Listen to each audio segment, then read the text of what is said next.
There's nothing like getting your hair done. And when I say that, I mean the good and the bad. We love the feeling of having a fresh hairdo, so much so you don't even be trying to sleep on your hair to try to keep it looking as fresh as long as possible.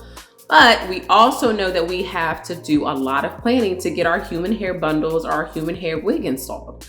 I mean, we have to plan around our work schedule, maybe have to take time off, get a babysitter. And oh yeah, by the way, we've got to find a weavologist to bring our hair vision to life. After going through all of this, the last thing you want to do is show up to your hair appointment and your weavologist looks at your human hair extensions or your wig and says, girl, I can't do anything with this, or I can't do your hair. You have way too much product in it. You do not have time for that.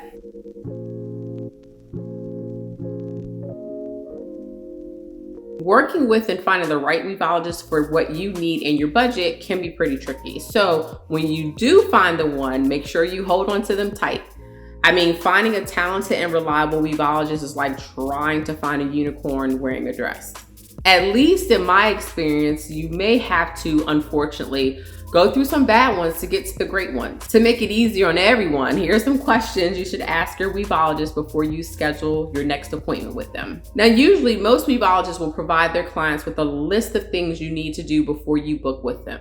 Sometimes they will let you know about their cancellation policy, their late policy, and hair requirements. But what if your weavologist doesn't? That's okay, because we have you covered with these lists of questions you should ask your weavologist before your next human hair install. What type of lace will you work with?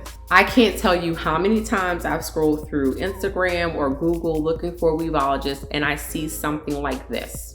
No brown lace. There isn't anything wrong with brown lace, so why do weavologist say no brown lace? There are a few reasons why. One is using transparent or HD lace wigs or frontals or closures helps your beautician save time. With brown lace, they may have to bleach it or dye it to get the lace to blend better with their scalp. Another reason is some hairstylists sell their own hair. By having certain requirements on the type of hair or lace, it makes it easier for them to sell their hair to you, so it's not about the quality, it's more about the finished look.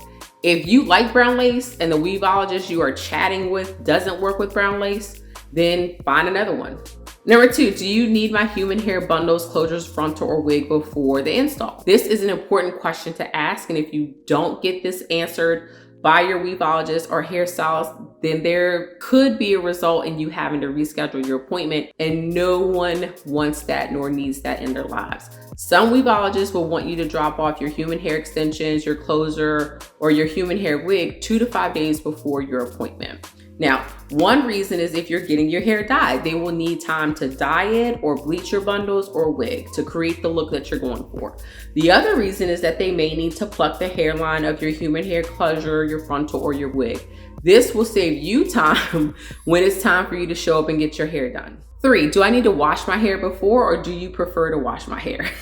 Believe it or not, some hairstylists prefer to wash or treat your hair instead of you showing up with your hair already washed. This way, they know your hair and your scalp is clean, and they can use recommended products on your hair that support your hair goals. If they prefer to wash your hair, ask them if there's a charge for them to wash your hair. If you will need to wash your hair before your hair install, make sure you wash it the night before and do not put any product on it. Number 4, do you work with thinning edges or hair loss? I mean, this is an important question to ask and will help you decide if a weavologist is right for you. Thinning edges and thin hair is a reality for a lot of us. You want to make sure you work with someone who will work with your hair situation. Now, some weavologists will not work with your hair if your edges are not strong because they may not want the liability of damaging the hair even more. Others will, but they may not be experts in dealing with and styling hair where the edges are thin or there is hair loss. Number 5, how many human hair bundles are required for my hairstyle? This could, of course, vary depending on the type of hair you purchase.